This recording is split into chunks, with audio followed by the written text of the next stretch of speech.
जय हिंद दोस्तों, स्वागत है आप सभी का आज के इस नई वीडियो में। तो आज की वीडियो में मैं आप लोगों को बताने वाला हूँ कि कुछ खास बुक्स जो कि मैंने अपने पढ़ाई के दौरान उनको पढ़ा और उनसे मुझे कितना हेल्प हुआ, क्या मुझे उनसे पॉजिटिव लगे या क्या चीज़ मुझे उन बुक्स में बेहतर लगी अदर बुक्स के अलावा। काफ़ी सारे मैसेजेस आप लोगों के आते रहते हैं कि हाँ भैया, कौन सी बुक आपने पढ़ी, कैसे पढ़ी, क्या स्ट्रेटजी होनी चाहिए, कैसे पढ़ें, कब, क्या, मतलब बहुत सारे डाउट्स। तो उसी के रिगार्डिंग आज मैं आपको बुक्स भी बताने वाला हूँ जो मैंने पढ़ी थी। और साथ ही साथ तो शुरुआत में जो मैंने मैथ्स के लिए बुक पढ़ी थी वो थी RS अग्रवाल। यहाँ पे मैं फोटो लगा दे रहा हूँ, आप देख सकते हैं उसको। आप ऑनलाइन भी सर्च करेंगे तो आपको बुक आसानी से मिल जाएगी। RS अग्रवाल की कॉम्पिटिटिव एग्जाम्स के लिए मैथ्स की बुक आती है जो कि मुझे सबसे बेहतर लगी और उस टाइम मेरे टीचर्स ने भी मुझे सजेस्ट किया था, तो मैंने वो बुक लगाई थी। अब इस बुक की खास बात क्या है, ये बुक पे आपको जो क्वेश्चंस मिलते हैं वो मिक्स्ड कॉन्सेप्ट्स में मिलते हैं। जैसे मान लीजिए अगर आप कोई एक चैप्टर पढ़ रहे हैं नंबर सिस्टम, तो नंबर सिस्टम में आपको बहुत सारे कंसेप्ट्स मिलेंगे, जैसे यूनिट डिजिट निकालना और क्या कहते हैं नंबर ऑफ जीरो फाइंड करना, मल्टीप्लिकेशन और बोर्ड मास, ये सारी चीजें आपको नंबर सिस्टम में मिलेंगी। तो आपको इस बुक में खास बात क्या है कि आपको सभी कंसेप्ट्स पे अच्छे अच्छे सवाल मिलेंगे, जिससे आपका एक ही बुक में एक ही सब्जेक्ट पे या फिर जब आप एक चैप्टर पढ़ रहे होंगे तो उस चैप्टर पे जितने भी कंसेप्ट्स के आपको क्वेश्चन मिलते हैं वो सारे क्वेश्चंस आपको एक ही एक्सरसाइज में या दो एक्सरसाइज में मैक्सिमम मिल जाएंगे। और साथ ही साथ क्या कहते हैं उसके सोल्यूशन भी आपको बैक में मिल जाएंगे। तो अब ये बुक अच्छी क्यों हुई? ये बुक अच्छी हुई रिवीजन के लिए। आप बुक उठाते हैं 7,000 प्लस क्वेश्चन के, 8,000 प्लस क्वेश्चन के, 10,000 क्वेश्चन के, पर आप दोबारा कभी वो बुक सॉल्व नहीं कर पाएंगे। पर ये बुक ऐसी है कि अगर आपके पास रिवीजन चाहिए तो आप 1-1.5 महीने में आसानी से इस बुक को खत्म कर सकते हैं, लगा सकते हैं केवल क्वेश्चन को। एक चैप्टर में आपको 10 से 20-25 क्वेश्चंस मिलेंगे और सारे कंसेप्ट आपको उन 25 क्वेश्चंस में मिल जाएंगे।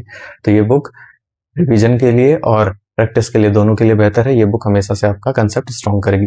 तो आप चाहें तो इस बुक को पढ़ सकते हैं। इस बुक को पढ़ने की दूसरी बुक आती है या दूसरा सब्जेक्ट आता है इंग्लिश। अब इंग्लिश के लिए मैंने 2 किताबें पढ़ी। पहली तो वीके सिन्हा और दूसरी लूसेंट। दोनों मैंने यहाँ पे उसका फ्रंट पेज का आपको इंडेक्स का वो लगा दिया है स्क्रीनशॉट। आप ऑनलाइन सर्च करेंगे, बुक आसानी से आपको मिल जाएगी।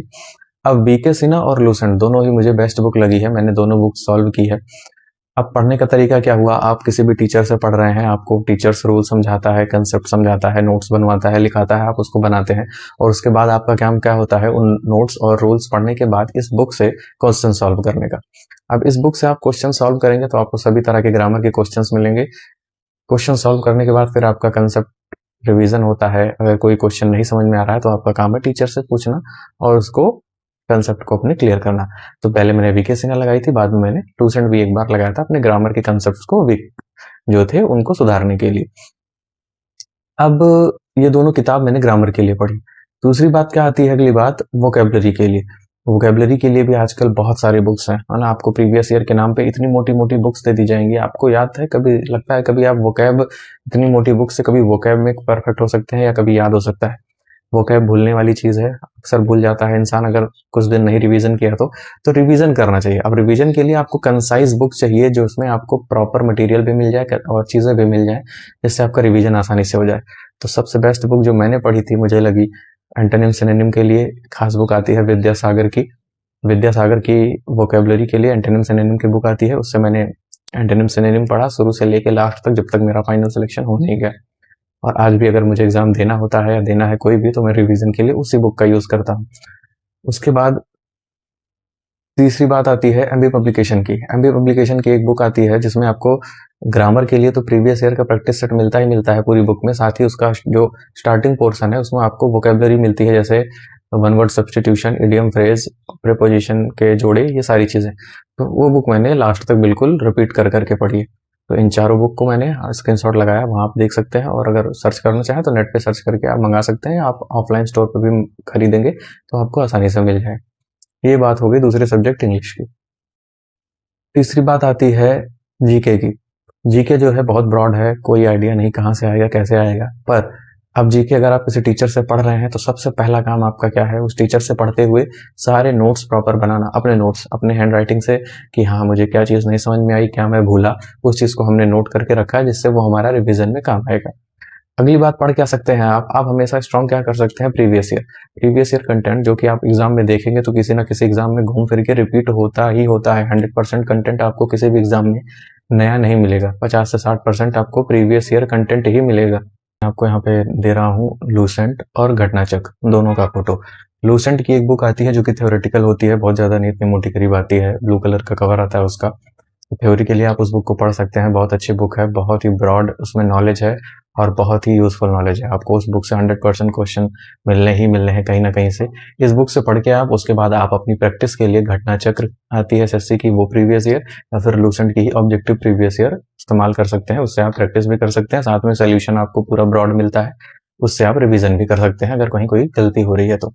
ये दो बुक बेहतर है, बस इसी को आपको रिपीट करना है। और जो आपके अगली बात आती है रीजनिंग की। रीजनिंग जो है वो मेनली आपके प्रैक्टिस का और आपके आईक्यू का टेस्ट है। रीजनिंग के लिए अगर आप बेसिक पढ़ना चाहते हैं तो अपने टीचर से तो अच्छी बातें पढ़ ही रहे हैं, उस पर टॉपिक टू टॉपिक आप हर पॉइंट का नोट्स बनाते चलिए, जो शॉर्टकट्स हैं, जो ट्रिक्स हैं, वो सारी चीज़ें लिखते चलिए और याद करते चलिए। साथ ही साथ अगर आप बुक पढ़ना चाहते हैं तो एक ये अजय सिंह की मैं आपको एक बुक इसमें अटैच कर रहा हूँ। ये बुक मैंने रीजनिंग के लिए पढ़ी थी, अच्छी बुक है, प्रैक्टिस के लिए है खासकर, और जो 2-4 कंसेप्ट रिपीट होते हैं उनके लिए।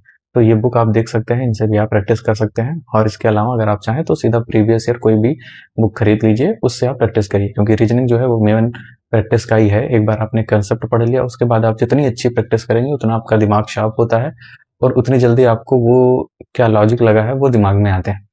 तो ये 4 टॉपिक हो गए और 4 सब्जेक्ट हो गए जिनके लिए मैंने आपको बुक्स और पढ़ने का तरीका दिया है।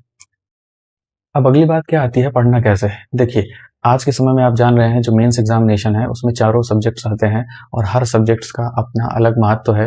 किसी भी एक सब्जेक्ट में गड़बड़ होंगे तो आपको या तो पोस्ट से बाहर जाएंगे या फिर रैंक की तो बात ही जान लीजिए, मनचाही पोस्ट भी नहीं मिलेगी। अब इन 4 सब्जेक्ट के अलावा इन चारों का राजा है कंप्यूटर। कंप्यूटर के लिए मैंने आपको लास्ट वीडियो में बताया था क्या करना है, कैसे करना है, उसको आप जाके देख लीजिएगा, उससे आपको बहुत हेल्प मिलेगी। हो सकता है आपको ना समझ में आ रहा हो अभी, लेकिन 1-1.5 महीने जब आप उस पर काम करेंगे तब आपको पता चलेगा कि हाँ ये चीज़ सही है। सब्जेक्ट्स को प्रॉपर पढ़िए, चारों का टाइम टेबल रखिए, 1.5 से 2 घंटे 2.5 घंटे जो भी दे रहे हैं पर सब्जेक्ट दीजिए।